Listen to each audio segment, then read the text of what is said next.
அனைவருக்கும் வணக்கம். நான் உங்கள் 7ஆம் வகுப்பு யாழினி.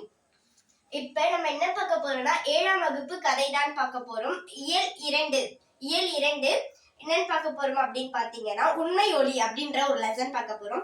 அப்படின்றதுதான் இங்க இருக்கு பாருங்க.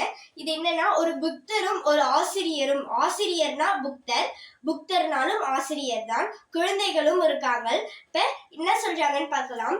ஒரு புக்தர் சொல்றாங்க, குழந்தை ஒரு உண்மை ஒளி அப்படின்னா என்ன அப்படின்னு கேக்குறாங்க. குழந்தைகள் மட்டும் உண்மையான ஒளி கிடையாது, நிறைய இருக்கு அப்படின்னு சொல்றாரு. அதை தெரிஞ்சுக்கலாமா அப்படின்னு சொல்லிட்டு என்ன கேக்குறாங்கன்னா மாணவர்கிட்ட கேக்குறாங்க. அதுக்கு ஆசிரியர் சொல்றாரு இது போல. மாணவர்கள் சொல்றாங்க என்னன்னு சொல்றாங்கன்னா, ஐயா அறிந்து கொள்ள ஆவலாக இருக்கிறோம் அப்படின்னு சொல்றாங்க. அடுத்தது புக்தர் சொல்றாரு, பிறப்பினும் நம்ம எல்லாருமே பிறக்கிறோம் தான், அவங்களுக்கு எல்லாருக்குமே என்ன இருக்குன்னா பசி, தூக்கம், தாகம் இருக்கும். இது மூணுமே ஒரு மனிதருக்கும் இல்ல ஒரு விலங்குகளுக்கும் இல்லாமல் எதுவுமே இல்லை. அடுத்தது மேல் இரவும் பகலும் மாறி மாறி வரும்போது இன்பமும் துன்பமும் மாறி மாறி வரும். இப்ப இரவும் பகலும் வருது பாத்தீங்களா, அப்ப நம்ம இன்பமும் இருக்கும் துன்பமும் இருக்கும். புரியுதுங்களா? சந்தோஷமும் இருக்கும், நம்ம சோகமாவும் இருப்போம். அதிகமாவும் நம்ம சந்தோஷமாவும் இருப்போம், சோகமாவும் இருப்போம். இது யாராலையுமே நான் சந்தோஷமா இருப்பேன்னு சொல்லவும் முடியாது, துன்பமாவும் இருப்பேன்னு சொல்லவும் முடியாது. அடுத்தது என்னன்னா வெளிச்சம்னா என்ன, வெளிச்சம் எந்த நொடியில வருது அப்படின்னு கேக்குறாங்க. அதுக்கு ஒரு மாணவர் கை தூக்குறாங்க. என்னன்னு சொல்றாங்கன்னா, குதிரையும் கழுதையும் சேரும்போதுதான் அது ஒரு வெளிச்சமாகும், நான் உணர்கிறேன் அப்படின்னு சொல்றாங்க. இது அதுக்கு ஆசிரியர் சொல்றாரு, இது தவறான பதில், வேற யாராவது கை தூக்குங்கன்றாங்க. அதுக்கு இன்னொருத்தவங்க சொல்றாங்க என்னன்னா, அரச மரமும் இருக்கிறது தான் அது உண்மையான ஒரு ஒளி, நான் உணர்கிறேன் அப்படின்னு சொல்றாங்க. அப்புறம் அவர் சொல்றாரு, இல்லை இது தவறான பதில், வேற யாராவது அப்படின்றாங்க. அதுக்கு மாணவர்கள் சொல்றாங்க, ஐயா அது நீங்களே சொல்லிடுங்க அப்படின்றாங்க. அப்புறம் அவர் என்ன சொல்றாரு அப்படின்றத கேளுங்க. இப்ப நம்ம ஏழை பணக்காரங்கன்னு யாரையும் பார்க்க கூடாது இல்லைங்களா? ஏழை பணக்காரங்கள் யாரையும் பார்க்க கூடாது.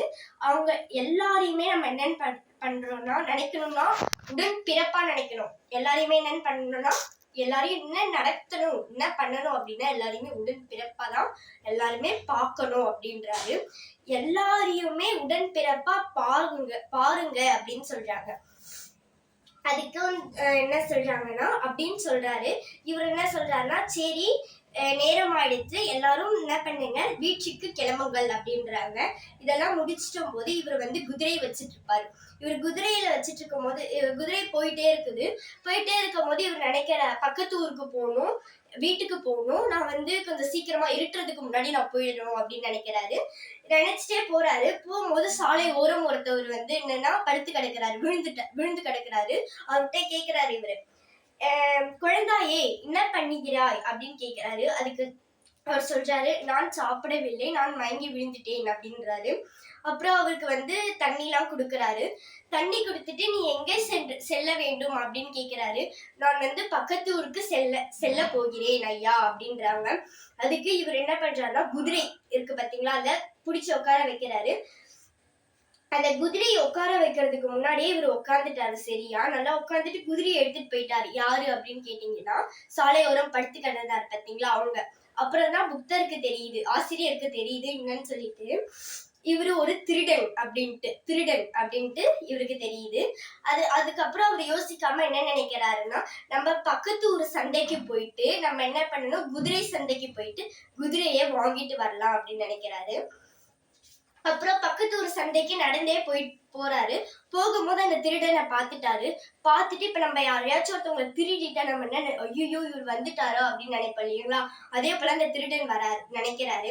அப்புறம் இவர் போய் அவர்கிட்ட பேசுறாரு, நான் உங்ககிட்ட நான் குதிரையை கேட்கறதுக்காக நான் வரல, உங்ககிட்ட நான் குதிரையை கேட்கறதுக்காக வரல, நான் சொல்றதுக்காக தான் வந்தேன். நீ இந்த குதிரையை நீயே வச்சுக்கோ, எனக்கு தேவையில்லை, நான் வேற வாங்கிக்கிறேன் அப்படின்னு சொல்றாரு இவரு. சொல்லிட்டு வழியில அவர்கிட்ட பேசிக்கிட்டே வராரு. வரும்போது அவர் அந்த குனிஞ்சாரு பார்த்தீங்களா, தலை குனிஞ்சாருல, அப்படியே வச்சுட்டு நின்னுட்டாரு. நிக்கும் போது அவரே வெட்டி இறந்துட்டாரு. இதுல இருந்து இந்த கதையில இருந்து உங்களுக்கு என்ன தெரியுது அப்படின்னா, நம்ம எல்லாரையுமே என்னன்னு பார்க்கணும், கூட பிறந்த